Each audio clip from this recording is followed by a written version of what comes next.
Bismillahirrahmanirrahim. Welcome to all worthy students to online classes in Aspire group of colleges in DHA campus. Chapter number 5 Circular Motion. आज इसमें dear students section 6 पढ़ेंगे rotational kinetic energy. Rotational kinetic energy पहले पढ़ेंगे, इसकी definition, फिर हम किस object की रोटेशनल काइनेटिक एनर्जी निकालने जा रहे हैं। स्टूडेंट्स, पिछले टॉपिक चैप्टर में हमने पढ़ा था काइनेटिक एनर्जी। काइनेटिक एनर्जी किसी ऑब्जेक्ट में मोशन की वजह से आती है। किसी बॉडी को जब मूव करवाने के लिए उसके ऊपर वर्क करते हैं तो वो वर्क जिस एनर्जी में कन्वर्ट होता है उसे काइनेटिक एनर्जी कहते हैं। और काइनेटिक एनर्जी का बेसिक फार्मूला होता है ½ mv², यानी मूविंग बॉडी में काइनेटिक एनर्जी होती है, जो रेस्ट हालत में होगा उसके पास काइनेटिक एनर्जी नहीं होगी। अब आगे काइनेटिक एनर्जी की टाइप्स। जितनी टाइप की मोशन वो कर रहा होगा उतनी टाइप की उसके पास काइनेटिक एनर्जी होगी। अगर वो लीनियर मूव कर रहा है, ट्रांसलेटरी मोशन कर रहा है, तो उसके पास जो काइनेटिक एनर्जी होगी उसे कह देंगे ट्रांसलेटरी काइनेटिक एनर्जी या लीनियर काइनेटिक एनर्जी। अगर वो अपने एक्सिस के गिर्द घूम रहा है, ठीक है, अपने ही एक्सिस के गिर्द, तो उसे रोटेशनल काइनेटिक एनर्जी कह देंगे, स्पिनिंग काइनेटिक एनर्जी भी कह सकते हैं, ठीक है। तो अगर वो वाइब्रेट कर रहा है, लेफ्ट राइट वाइब्रेट कर रहा है, जैसे झूला होता है, तो उसके पास जो काइनेटिक एनर्जी होगी उसे वाइब्रेशनल काइनेटिक एनर्जी कह देंगे। मतलब जिस टाइप की मोशन कर रहा होगा उस टाइप की उसके पास काइनेटिक एनर्जी होगी। तो आ जाए रोटेशनल काइनेटिक एनर्जी, मतलब कोई ऑब्जेक्ट रोटेट कर रहा है। रोटेट से मुराद होता है कि वो अपने एक्सिस के गिर्द मूव कर रहा है, स्पिन कर रहा है। जैसे पंखा अपने ही एक्सिस के गिर्द घूम रहा होता है, या जैसे कोई बाल है उसे आपने रोल किया तो वो भी अपने एक्सिस के गिर्द घूमता हुआ जा रहा होता है, ठीक है। तो इसे कहते हैं रोटेशनल मोशन। इस वक्त जो एनर्जी होगी ऑब्जेक्ट के पास उसे कह दिया जाएगा rotational kinetic energy. Long question है, आज हम एक रोटेशनल काइनेटिक एनर्जी फाइंड करेंगे। एक स्फीयर है, एक बॉल है, फुटबॉल है, वो अपने ही एक्सिस के गिर्द घूम रहा है, तो उस पूरे स्फीयर की हमने क्या निकालनी, रोटेशनल काइनेटिक एनर्जी। मतलब लॉन्ग क्वेश्चन आ सकता है, रोटेशनल काइनेटिक एनर्जी डिफाइन करें और स्फेरिकल ऑब्जेक्ट की रोटेशनल काइनेटिक एनर्जी का फार्मूला ड्राइव करें। तो कहता है consider a spinning body about an axis with constant angular velocity. एक बॉडी है, वो स्फीयर की शक्ल का है, स्पिन कर रहा है, यानी अपने ही एक्सिस के गिर्द घूम रहा है। तो इधर मोशन दो तरह की हो सकती है, सर्कुलर मोशन। एक है दायरे में घूमना, वो है सर्कुलर मोशन, और एक है अपने ही एक्सिस के गिर्द घूमना, वो होती है रोटेशन यानी स्पिनिंग।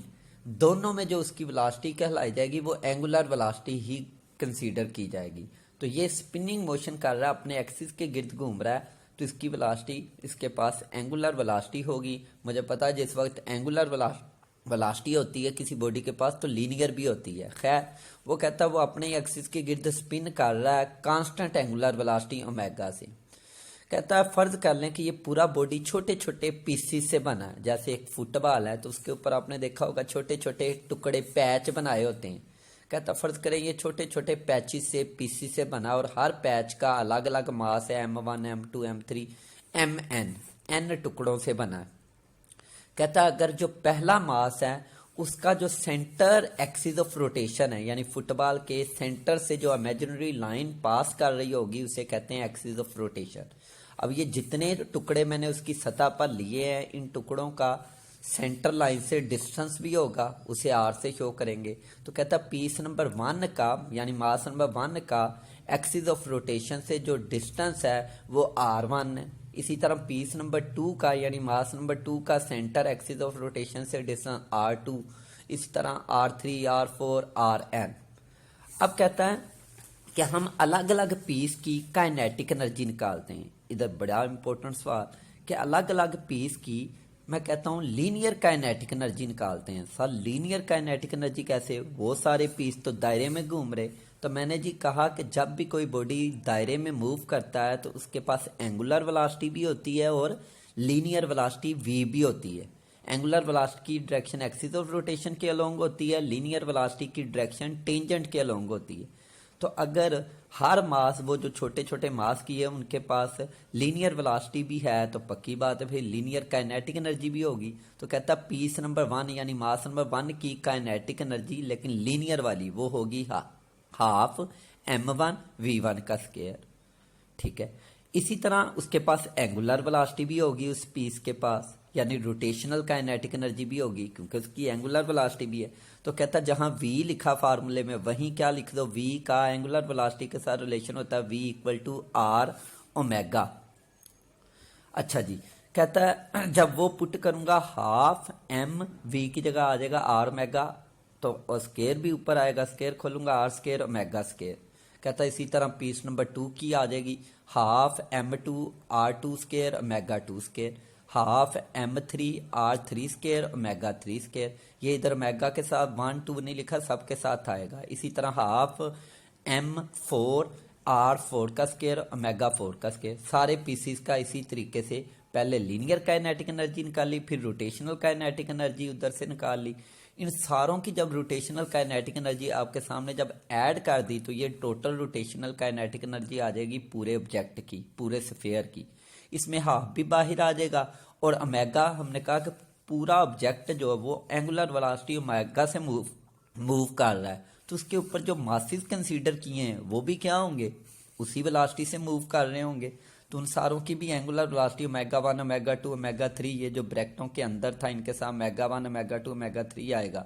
ये ओमेगा पुट कर देंगे सेम और बाहर कॉमन ले लेंगे, तो मेरे पास आ गया हाफ ओमेगा स्केयर। ये बाहर कॉमन आ गए, एक लेफ्ट साइड पर कॉमन ले लिया, एक राइट साइड पर, और अंदर आ गया m1 r1 square, m2 r2 square, mn rn square. अब इनको जनरल लिख लिया m i r i square, और आई शुरू हो रहा है 1 से n तक, सबको ऐड कर लेना। और एम आर स्केयर मुझे पता है मूवमेंट ऑफ इनर्शिया का फार्मूला है, तो इसको आई लिख दिया, यानी पूरे बॉडी का मूवमेंट ऑफ इनर्शिया।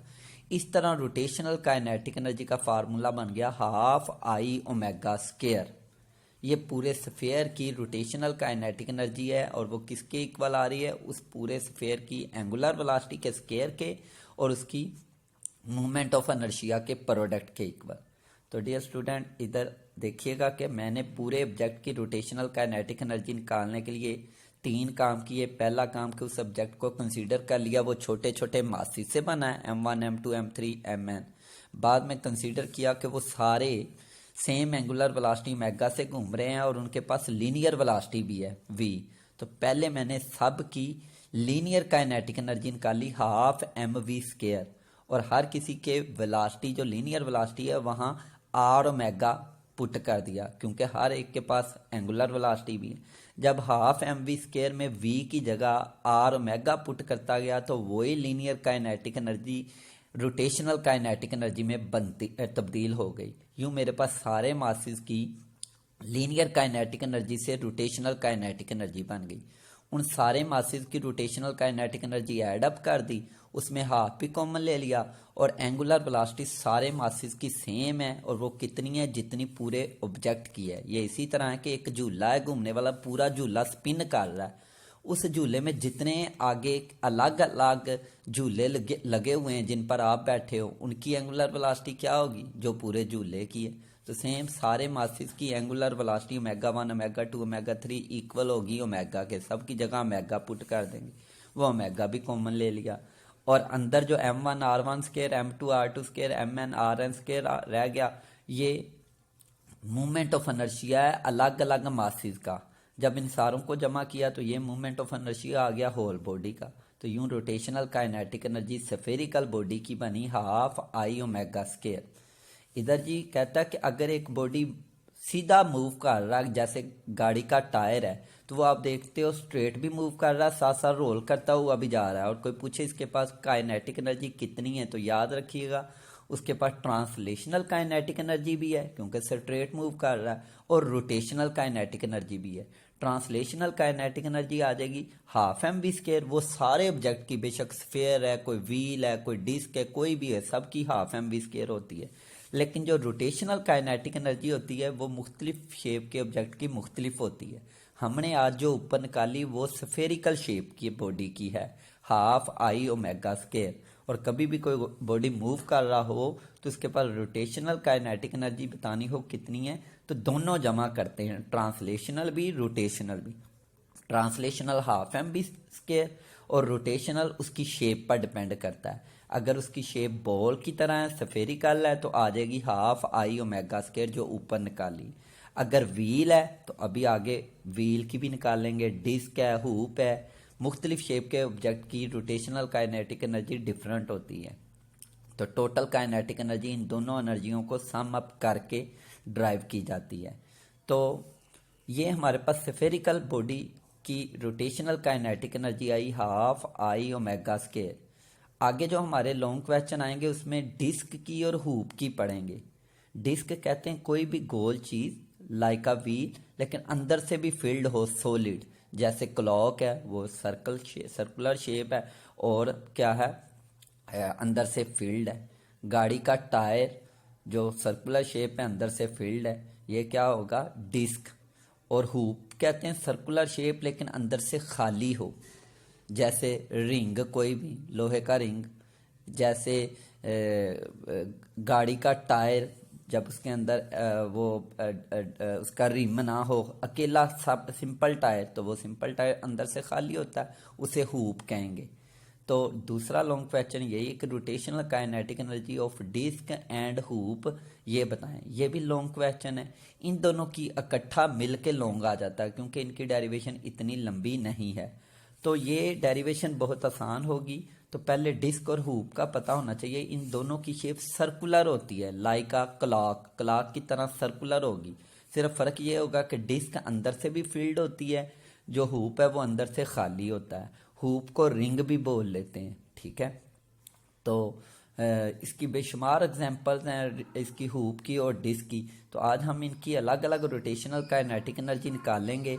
हमें पता है कि कोई भी जो ऑब्जेक्ट है उसकी रोटेशनल काइनेटिक एनर्जी डिफरेंट होती है, क्योंकि रोटेशनल काइनेटिक एनर्जी ज्योमेट्री के साथ चेंज होती जाती है, लेकिन लीनियर काइनेटिक एनर्जी यानी ट्रांसलेशनल काइनेटिक एनर्जी वो सारे ऑब्जेक्ट की सेम ही होती है और वो होती है हाफ एम वी स्केयर।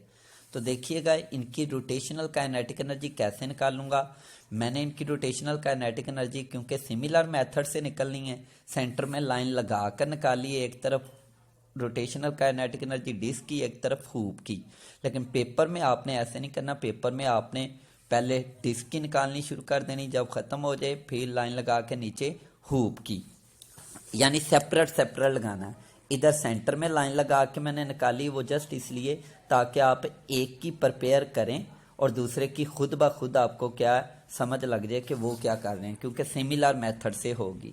तो डियर स्टूडेंट, जब इनकी रोटेशनल काइनेटिक एनर्जी निकाल लूंगा तो उसके बाद मैं इनकी लीनियर वेलोसिटीज भी निकाल लूंगा, क्योंकि जब भी कोई बॉडी रोटेट कर रहा होता है तो उसके पास एंगुलर वेलोसिटी भी होती है, लीनियर वेलोसिटी भी। तो इन पोर्शन में मुझे पता है डिस्क और हुप जब एंगुलर वेलोसिटी से मूव कर रहे होंगे तो उनके पास लीनियर वेलोसिटी भी होगी।